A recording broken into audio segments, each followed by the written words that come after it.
বাল্টিমোরে একটা sheep accident হয় ব্রিজের সাথে। ইটস কাইন্ড অফ অ্যালিশন, যার ফলে পুরো ব্রিজটা কলাপস করে। তো শিপটা বাল্টিমোরের একটা পোর্টে ছিল এবং তার নেক্সট ডেস্টিনেশন ছিল কলম্বো। তো বাল্টিমোরের এই পোর্টটাতে বাল্টিমোর রিভারের মধ্যে একটা চ্যানেল রয়েছে। চ্যানেলটা যথেষ্ট কনজাস্টেড, মূলত এটা দুটো শিপ পাসের জন্য করা হয়েছে, বাট জেনারেলি তারা একটা শিপ পাস করায়। তো আমরা এখানে দেখতে পাচ্ছি শিপের রুটটা, এটা পোর্ট থেকে গিয়ে সেটা চ্যানেলে মিলিত হবে এবং এক্ষেত্রে সাধারণত মার্চেন্ট ভেসেল পাইলট নিয়ে থাকে এবং অনবোর্ডে দুটো পাইলট ছিল। যথেষ্ট ভালো লেন্থের একটা শিপ এবং সাধারণত এই বাল্টিমোর পোর্টে দুইটা টাগের অ্যাসিস্ট থাকে, একটা ফরওয়ার্ড এবং একটা আফট টাগ থাকে এবং টাগটা অ্যাসিস্ট করে ভেসেলটাকে টার্ন করে চ্যানেল পর্যন্ত পৌঁছে দেয়। আমরা এখানে দেখতে পাচ্ছি যে ভেসেলটা যথেষ্ট কশনারি অ্যাকশনে চলে গিয়েছিল চ্যানেলের মধ্যে এবং চ্যানেলে যাওয়ার পরে ভেসেলের স্পিড যথেষ্ট রাইজ করা হয় ধীরে ধীরে 6.4 এবং আস্তে আস্তে ভেসেলের স্পিড আরও বেশি আপ করা হয়,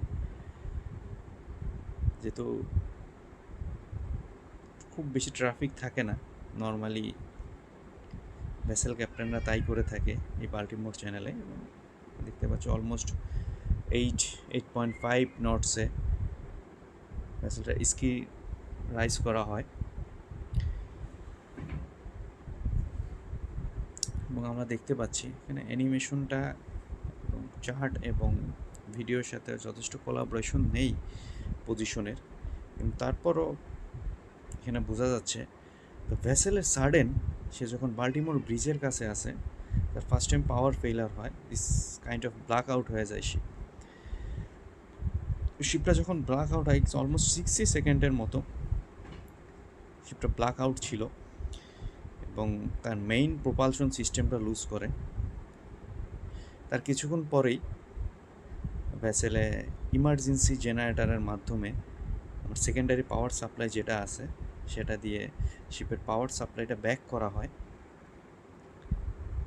তো এখনও কিন্তু শিপ ব্ল্যাক আউটেই আছে এবং ভেসেল অলমোস্ট তার স্পিড সেম স্পিডেই আছে 8.5 নটসে এবং যেহেতু ভেসেল হিউজ ভেসেল মোমেন্টাম থাকবে, তো প্রোপালশন সিস্টেম বন্ধ হলেও মোমেন্টামটা সার্টেন পিরিয়ড অফ টাইমে সে আসতে থাকে এবং এখানে দেখাই যাচ্ছে যে ভেসেলটা আস্তে আস্তে ব্রিজের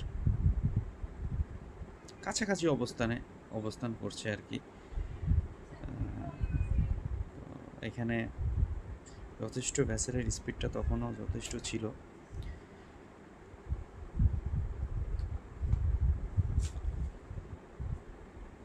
অলমোস্ট 8.5 নটস ভেসেলের speed, but is safe, mid of চ্যানেলে আছে। তার শিপ ব্ল্যাক আউট হওয়ার পরও ভেসেলটা তার স্টিয়ারিস ওয়ে দিয়ে হয়তো স্টিয়ারিং করে, বিকজ অফ স্টিয়ারিং মোটর রানিংয়ে ছিল, সে সামহাউ ম্যানেজ করতেছিল ভেসেলের হেডিংটা। But almost engine black out হওয়ার পরে কিন্তু শিপস ক্রুরা মেডে সিগন্যাল দেয় এবং এটা ডিস্ট্রেস সিগন্যাল দিয়ে থাকে। এটা পার দ্য বাল্টিমোর পোর্টের মানে রিসেন্ট যে আপডেট, সেই আপডেট অনুসারে। এবং ভেসেলের কিন্তু কিছুক্ষণ পরেই, আফটার 60 or 70 সেকেন্ড পরেই ভেসেল তার পাওয়ার ব্যাক পায়। দেখতে পাচ্ছেন ভেসেল তার পাওয়ার ব্যাক পেয়েছে এবং এই ক্ষেত্রে ভেসেল পাওয়ার ব্যাকের ক্ষেত্রে ভেসেলের স্পিডটা আরও কিছুটা বেড়ে যায়। কারণটা হচ্ছে ভেসেল পাওয়ার ব্যাকের সাথে সাথে প্রোপালশন সিস্টেমটাও চালু হয়ে গিয়েছে। তো ভেসেলের রিসেন্ট স্পিডটা ছিল 8.7 knots, almost 8.7 knots is a huge speed for the vessel. এবং আমরা দেখতে পাচ্ছি যে শিপে ব্ল্যাক স্মোক দেখা যাচ্ছে।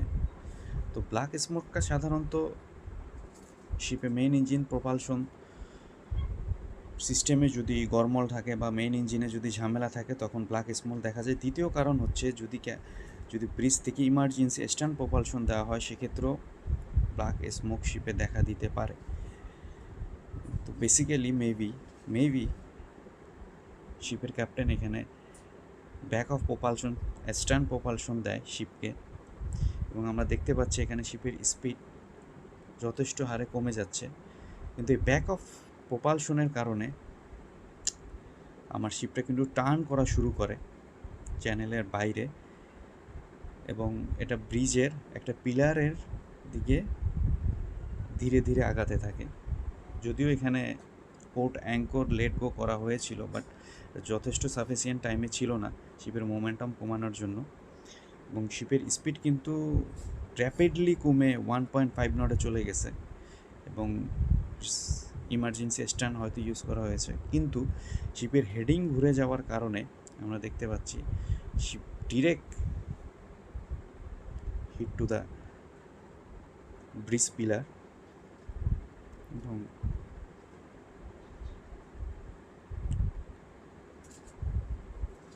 এটা যথেষ্ট ভয়াবহ অবস্থায় নিয়ে যায় ব্রিজটাকে। আপনি দেখতেই পাচ্ছেন ব্রিজের উপরে যথেষ্ট গাড়ি চলাচল ছিল, এবং তারা ওয়েল অ্যাওয়ার ছিল না কি হতে যাচ্ছে আর কি।